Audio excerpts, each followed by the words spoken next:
Hello, dear friends. Our today's topic is print culture and the poor people. Print culture का poor लोगों पे क्या impact पड़ा, जो गरीब लोग थे, जो पुअर लोग थे, उनको प्रिंट से क्या फ़ायदा हुआ, यही हमारा आज का टॉपिक है। जैसे जैसे इंडिया में प्रिंट कल्चर बढ़ता गया तो बुक्स ज़्यादा से ज़्यादा प्रोड्यूस होने लगी, और जब बुक्स ज़्यादा प्रोड्यूस हो गई तो किताबें आम लोगों तक पहुंच गई। तो इस तरह जो पुअर लोग थे, they benefited from the spread of print culture in India. 19th century में हम देखते हैं very small and cheap books were brought to market in 19th century. तो 19th सेंचुरी में जो बहुत ही छोटी और सस्ती किताबें मार्केट में आ गई, जो पब्लिशर्स थे, जो पब्लिशिंग हाउसेस थे, उन्होंने ज़्यादा से ज़्यादा छोटी और जो सस्ती किताबें वो पब्लिश करना शुरू किए, ताकि गरीब से गरीब लोग भी इन्हें आसानी के साथ खरीद सके, so that poor people would be in a position to buy them easily. तो इस तरह से हम देखते हैं जो बुक्स है वो गरीब लोगों तक भी पहुंच गई, और गरीब लोग भी अब उन्होंने भी पढ़ना शुरू किया। तो इसके साथ साथ जो है public libraries were set up from the early 20th century.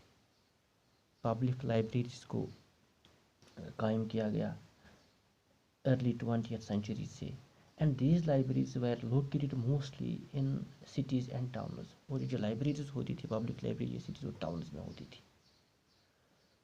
कुछ लोग थे जो रिच लोकल पैट्रॉन्स थे, जो रिच लोग थे, जो लोकल लोग थे, उनके पास पैसा बहुत ही ज़्यादा था।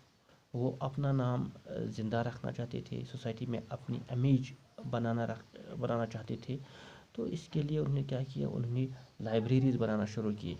उन्हें लाइब्रेरीज़ बनाई और वहाँ पे बुक्स को मुहैया करवाया, तो ताकि जो गरीब से गरीब लोग भी जो बुक्स जो किताब को ख़रीद नहीं सकते थे, वो आसानी के साथ लाइब्रेरी में जाके बुक्स को पढ़ सकता था। तो इस तरह हम देखते हैं कि एक नया रीडर्स का जो सेक्शन है वो वजूद में आ गया। 18th सेंचुरी से हम देखते हैं issues of caste discrimination began to be written. तो कुछ एनलाइटन थिंकर्स थे, कुछ सोशल रिफॉर्मर्स थे, उन्होंने कास्ट डिस्क्रिमिनेशन के इश्यूज़ पे लिखना शुरू किया, इसके खिलाफ लिखना शुरू किया 18th सेंचुरी से। क्योंकि इंडियन सोसाइटी जो वो डिवाइड हो चुकी थी, कई कास्ट्स में वो डिवाइड हुई थी।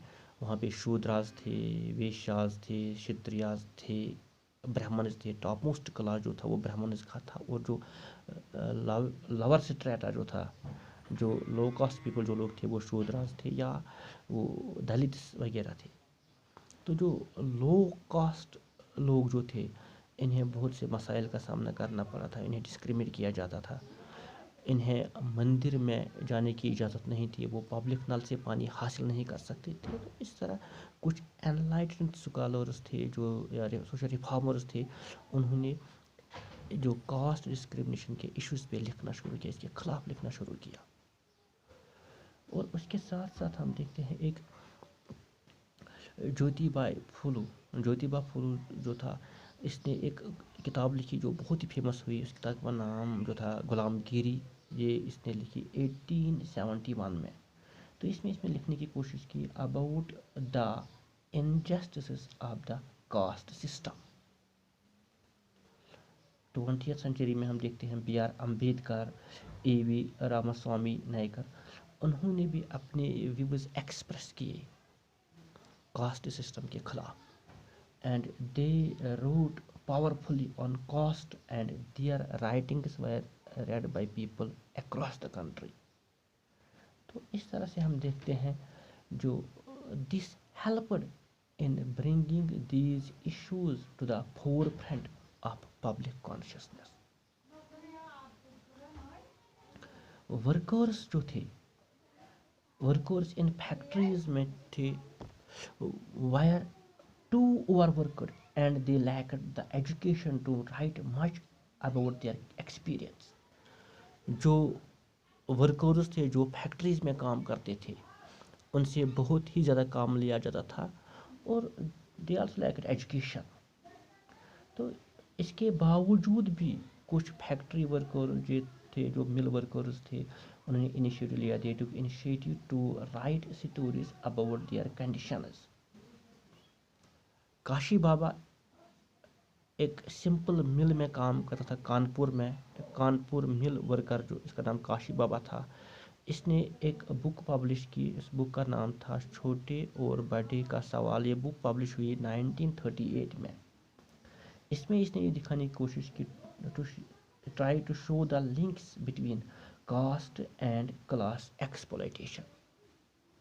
اور اس کے ساتھ ساتھ ہم دیکھتے ہیں کچھ جو کاٹن مل ورکرز تھے بنگلور میں، کچھ ممبئی میں، تو انہوں نے پرنٹنگ لائبریریز قائم کرنا شروع کیے. They set up libraries for self education to educate themselves. تو کاٹن مل ورکرز بنگلور میں، ممبئی میں، انہوں نے لائبریریز قائم کی فار سیلف ایجوکیشن. اور اس میں ان کو جو انکریج کیا، ان کو جو سپورٹ کیا، وہ کچھ سوشل ریفارمرس نے ان کو سپورٹ کیا، انکریج کیا. اور اس کے ساتھ ساتھ ہم دیکھتے ہیں جو یہ سوشل ریفارمرس تھے، انہوں نے بھی they also started writing in support of them. ان کے سپورٹ میں انہوں نے بھی اب لکھنا شروع کیا. اور وہ اکثر جو ریفارمرز تھے، social reformers, they try to restrict excessive drinking among them. بہت سارے جو مل ورکرز تھے وہ شراب کے عادی تھے، جس کی وجہ سے اور زیادہ پرابلم بڑھ جاتی تھی. اور وہ کوشش کرتے تھے، they try to restrict excessive drinking among them to bring literacy and sometimes to propagate the message of nationalism. وہ انہیں ایجوکیٹ کرانا چاہتے تھے، اور انہیں وہ جو نیشنلزم کا جو جذبہ وہ ان میں پیدا کرنے کی کوشش کرتے تھے. Thank you.